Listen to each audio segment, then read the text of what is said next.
औज़ुबिल्लाहिमिनश्शैतानिर्रजीम बिस्मिल्लाहिर्रहमानिर्रहीम। अस्सलाम वालेकुम स्टूडेंट्स, आज मैं आपके साथ शेयर करने लगी हूँ ENG 503 के 2024 के करंट पेपर्स विद आंसर्स। यहाँ पे जो क्वेश्चंस मैंने लिखे हैं वो डिफरेंट स्टूडेंट्स के पेपर में वो क्वेश्चन आए हुए थे और उनके जो एग्जैक्टली हैंडआउट्स में आंसर हैं वो मैंने आपके सामने रखे हैं। तो आपने ये फाइल लाजमी प्रिपेयर करनी है, इंशाल्लाह आपके पेपर में बहुत ज़्यादा हेल्प हो जाएगी। सबसे पहला क्वेश्चन है हमारे पास क्रिटिकल डिस्कोर्स एनालिसिस। बहुत सारे स्टूडेंट के पेपर में ये वाला क्वेश्चन रिपीट हुआ था, तो इसकी डिफिनेशन आपने कैसे लिखनी है। Critical discourse analysis is a type of discourse analytical research that primarily studies the way social power abuse, dominance, and inequality are enacted, reproduced, and resisted by text and talk in a social and political context. अब अगर आ जाता है कि long question में critical discourse analysis पूछा जाता है तो सबसे पहले तो आपने ये इस तरह से इसको डिस्क्राइब करना है, देन आपने उसकी एजम्पशन भी साथ में लिख देनी है। यहाँ पे मैंने एज अ क्वेश्चन 2 लिखा हुआ है, तो अगर सिर्फ एजम्पशन भी पूछी जा सकती हैं तो इसकी एजम्पशन क्या है वो देख लेते हैं। Language use is always social. Discourse both reflect and construct the social world. Power relations are discursive. Discourse does ideological work. Discourse is historical. The link between text and society is mediated. Discourse is a form of social action.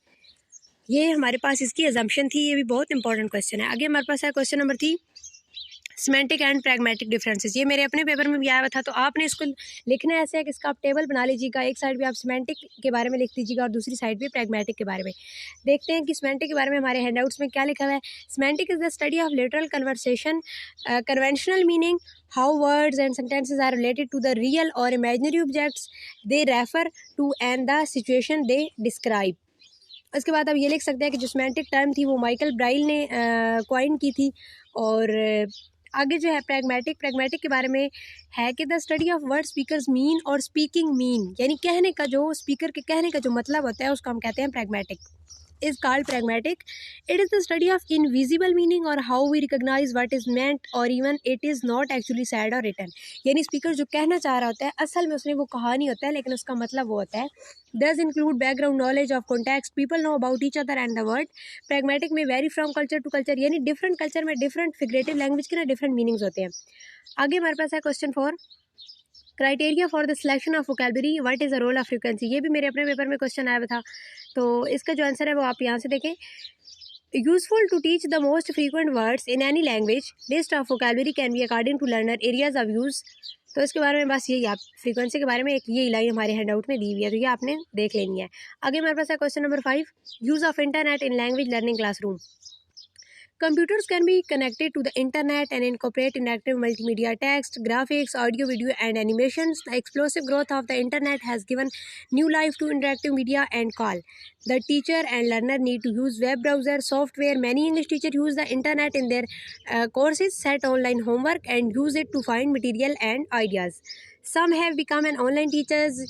Others use it for their own professional developments as virtual staff room to connect with colleagues, share ideas, participate in webinars or conference or write and read blogs. तो यानी कि English language teacher classroom में computer किस तरह से use की जा सकता है उसके डिफरेंट यूजेस हमने बता रहे हैं। तो ये वाला एग्जैक्टली हमारे हैंडआउट में इसका आंसर है, ये आपने लाजमी याद करना है। आगे हमारे पास है बेनिफिट्स ऑफ डिस्क्राइबिंग ऑब्जेक्टिव्स। ये भी मेरे पेपर में आया हुआ था। ऑब्जेक्टिव को डिस्क्राइब करने के बेनिफिट्स, 2 बेनिफिट्स दिए हुए हमारे हैंडआउट में। फर्स्ट है कि they facilitate planning, 1 objectives have been agreed on, course planning, material preparation, text book selection and related process can begin. Second हमारे पास है they provide measurable outcomes and thus provide accountability given at set of objectives and access of failure or program. आगे थी हमारे पास question 7, discourse analysis. Discourse analysis क्या होता है, ये भी बहुत इंपॉर्टेंट क्वेश्चन है। Discourse analysis is to identify the linguistic structure of the longer samples of speech or text. It based on the analysis of units of organization within a text, narrativeness, instructions, reports and business letters, यानी ये सारा text हो सकता है। इसको analyse करने को हम कहते हैं डिस्कोर्स एनालिसिस। और speech events and examines pattern of theoretical organisation such as definition, identification, comparison. It examines the communicative context and effect language usage. In social transactions, the relationship between the discourse and the speaker and listeners. अब उन्होंने बताया है कि वो as a speaking text में किस तरह से उसको एनालाइज कर रहा होता है। DA looks at how the choice of the verb tenses or other grammatical features affect the structure of discourse and the relationship between utterance, e.g. aspect of cohesion, discourse makers etc. यानी text के अंदर cohesion वगैरह को भी ये जो है वो उनका रिलेशनशिप देख रहा होता है। आगे हमारे पास है question number 8, funding in the field of research. ये भी मेरे पेपर में आया हुआ था क्वेश्चन, तो इसका आंसर जो हमारे हैंडआउट के अंदर है वो आप देख लें। Good research is require surplus flow of funding. The recent economic crisis in Pakistan pushed the government to cut the budget of universities in Pakistan. Our educational institutes need to invest on the research need of their students. Most of the students or even teachers don't know how to avail HEC research grants. These should be trainings to spread awareness about HEC research grants for foreign research grants. आगे हमारे पास question number 9, complement और modifier में जो है वो हमने difference बताना है। ये भी मेरे पेपर में क्वेश्चन आया हुआ था, आपके पेपर में भी आ सकता है। तो मॉडिफायर जो है वो क्या होता है?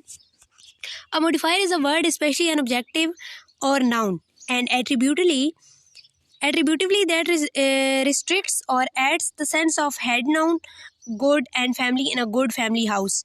Make its meaning more specific. The modifier before head are called pre-modifier, while after head are called post-modifier. In the noun phrase, a boy with a black hat, boy is a head word and article a is a pre-modifier.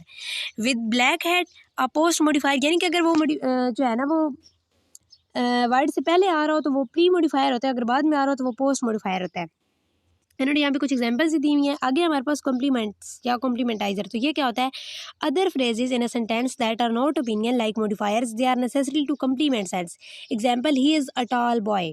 In this sentence a tall boy is a noun phrase functioning as a complement, यानी tall एक complement ही है ना। Without this phrase the meaning of the sentence is not complete. अब tall ना लगाएं तो हम अपना जो मीनिंग है एज अ टॉल बॉय वो कन्वे नहीं कर सकते। The difference between modifier and complements is that modifier are optional and complementizer are obligatory.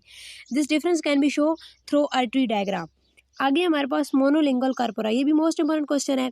Monolingual corpora is a text in one language only, usually tagged or parts of a speech and is used by a wide range of user for various task, from highly practical ones, checking the correct usage of the word or natural word combination, to scientific use, identifying frequent pattern of new trends in language। उन्होंने बताया कि monolingual corpora होता है कि ये हमारे पास एक ही language में टेक्स्ट होता है और ये किस किस मकसद के लिए यूज़ होता है, अगर उन्होंने ये बताया है।